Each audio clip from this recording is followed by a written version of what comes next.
What's up, everybody? Welcome to Gamescast Now, episode 41, topic 2. I'm Alex, and this is our conversational gaming show, a show that airs every other week, Monday and Wednesday at 5 a.m. Eastern Standard Time, where I talk about gaming topics in the news, big gaming stories, theories, predictions, all sorts of things gaming related. And this topic is going to be kicking off a very special time for our channel. Obviously, if you clicked on it, you know the title. I'm going to be talking about Bloodborne 2, and more specifically talking about it being released, or announced to be released at E3 2018. So I'm going to go through what I think about that, kind of why I believe that, and into those kind of thoughts. But this whole month, every Gamescast we do starting now is going to be talking about E3. I'm going to be talking about games I think could be announced, talk about what I think could be shown, and then towards the end of this month, in the beginning of June, we're going to be doing our predictions for all the conferences, and we're going to get into E3 itself. So very, very exciting. We have a lot of really cool things we're planning for E3, and we're very excited to get to E3. E3 is always a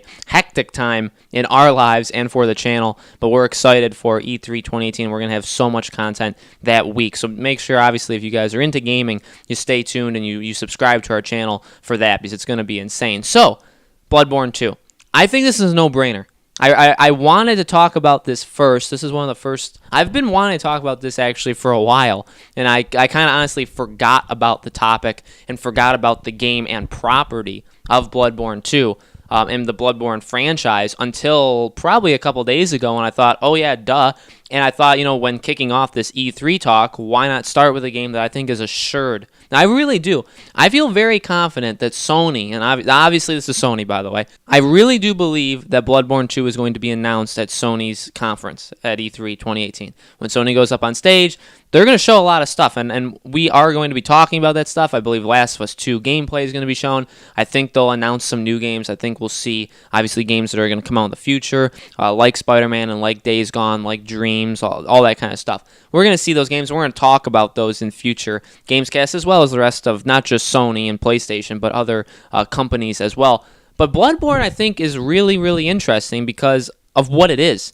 Bloodborne was a very special game. When Bloodborne was released in 2015, it was a very, very special game. Now, it's been 3 full years since it came out. It came out March 24th, 2015. So that was a long, long time ago. And I remember when it was happening. I remember I bought it. And, I'm not exactly the best and most qualified. Technically, in my opinion, Nick, out of the group of people I know, Nick would be most qualified to talk about this. But Bloodborne was a pretty special game. Now, I know Nick played it a lot. Tyler played it a lot. Tyler liked it. Nick liked it. I liked it too. I've never been the biggest fan in terms of actually being able to play them. I've never been able to play those games. I have Demon Souls. I've played all 3 Dark Souls. Never, I'm not saying beaten any of them. I'm just saying I have physically played. I've had the controller in my hand. I've moved the character in that game. But I've played all of them, and I played Bloodborne. And Bloodborne was the game that I really wanted to jump into, and I wanted that to be the game. And for me, it wasn't. I couldn't play it. Just because of something in my mind, firstly, just with games in general, but also with that franchise, I couldn't do it. But that's not what, this topic is really geared to you guys that like this franchise.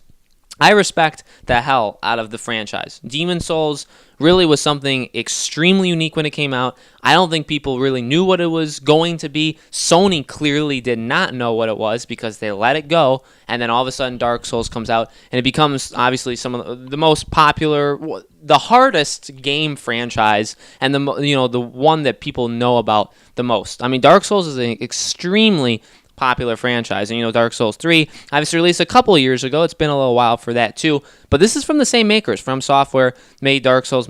From Software makes Bloodborne. Same people, same visionaries that made it, and I'm so happy. And that is a main reason why I think it's assured that Bloodborne 2 gets announced this year, is because Sony can't possibly let this go.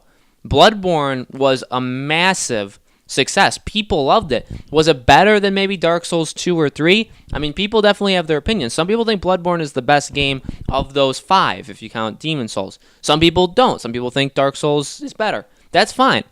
But I don't think what you can't argue on is that Bloodborne is just a really, really good game. The gothic style, the faster tempo than Dark Souls. Dark Souls got there, but it was still, Demon Souls was about as clunky as a game as humanly possible, right? When you forward shoulder rolled, you feel like you were going to plunge through the earth because of how hard your character would take a roll. The game has gotten a little bit more fluid, but Bloodborne was definitely all about that. Obviously, being able to shoot guns, really being able to roll, really being able to maneuver. That game was all about that. And again, the gothic style, really, really beautiful game. And all those things drew me to it, too. I really wanted to play it. And I know a lot of people wanted to play it. And I know a lot of people did play it because the game, again, sold insanely well. Now, that is a Sony IP, Bloodborne. Dark Souls is not theirs. And Demon Souls is technically theirs, but you can't go anywhere with that. Bloodborne is theirs. You do not let a game like Bloodborne go, because Bloodborne is basically Dark Souls exclusive for Sony. And that is not something to take lightly, because those games are mega popular. They're really a group of gamers that I'd argue don't play a ton of the other games that are out there, and that is not a bad thing, by the way. It's Dark Souls, Demon Souls, Bloodborne is its own kind of niche in the gaming world, where those players are for real. People play those games. People play those games on Guitar Hero, like with the guitar controller. People play those games with bananas and with bongos. If you've seen videos like that, these people are crazy, but in a good way. And honestly, it's a really good thing. But these are not the people, I think, that are also getting the Uncharted's and getting Madden and getting, and I know I just mixed a thing that is Sony exclusive and not, but you get my point. They don't buy all these games that come out. Though they just don't. And so, but my point is, having those people on your console is very important. It's very important to have that consumer base with you. And if you have them, which you do because of Bloodborne, there's no way you want to let them go. So what do you have to do? Well, I know they've made efforts to kind of keep them. Obviously, Neo and Nier Automata, those games are and especially Neo, very, very similar in a lot of ways, and that game pleased a lot of people. I know that game was very, very well received by a lot of people, and it sold extremely well. So Sony's made attempts to, I think, keep that hardcore, the kind of same style of the Bloodborne Dark Souls as they can. But eventually, you're going to need the next game. And with Dark Souls 3 being done and the DLC being done, you can do that. From Software can make Bloodborne, and there's really no reason why it shouldn't be. I think Bloodborne 2 has been in the making for a while now, to the point where I would not be surprised whatsoever. I personally think it's going to get announced at E3, but even more so, I think it's coming out next year. Also, I just don't think Sony announces games anymore that come out more than a year in advance. So, they're not going to announce it and say, and then we won't see it till next year, and they say 2020. Really, the only game like that is Death Stranding, and that's because of Hideo Kojima. They just wanted him on board, which was, obviously that's a good thing in its own way. But with Bloodborne 2, I think we see it at E3. Maybe we even see gameplay, but I do think it is a next year game.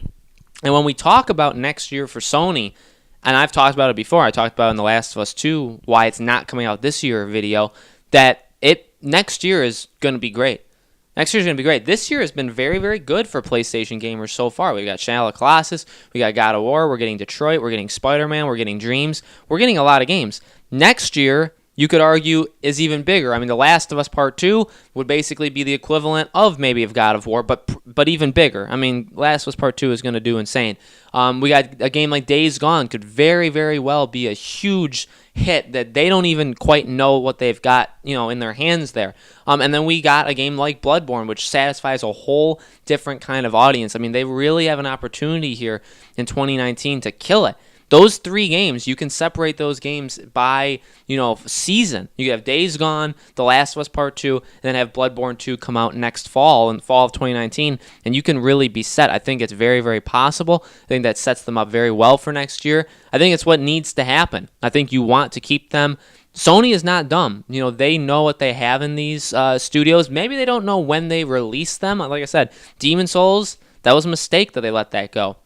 Until Dawn, I do not think they knew what they had with Until Dawn until after Until Dawn came out. They did not promote that game. That game sold actually really well. People adore that game.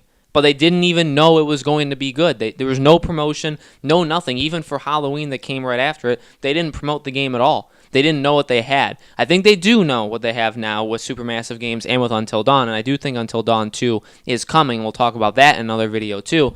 But I think Sony's learning. Sony always learns. That's what I really like about that company. As PlayStation gamers, I would hope that the company that I rely on for my AAA exclusives, the thing that's the reason why I have a PlayStation console, I hope they're always learning and always trying to evolve. And I think that goes so far and so deep into them being able to think critically like this, knowing what they have in Bloodborne, knowing that a second one needs to happen. And there's been rumors. There were rumors that was going to get announced last year at E3, or even announced past PlayStation Experience. There were rumors for both of those. Didn't happen. I do think this E3 though is the time. I think it definitely is about time. It's been 3 years. That's enough time. Unless we're pulling a sucker punch and we're going to wait 5 years, I think we're going to see it this year. So let me know in the comments below, guys. What do you think? Are we going to see Bloodborne 2 at Sony's E3 2018? Let me know in the comments below. Let me know what else you guys want me to talk about E3 related, or what you guys expect from E3 in general. It's coming up very, very soon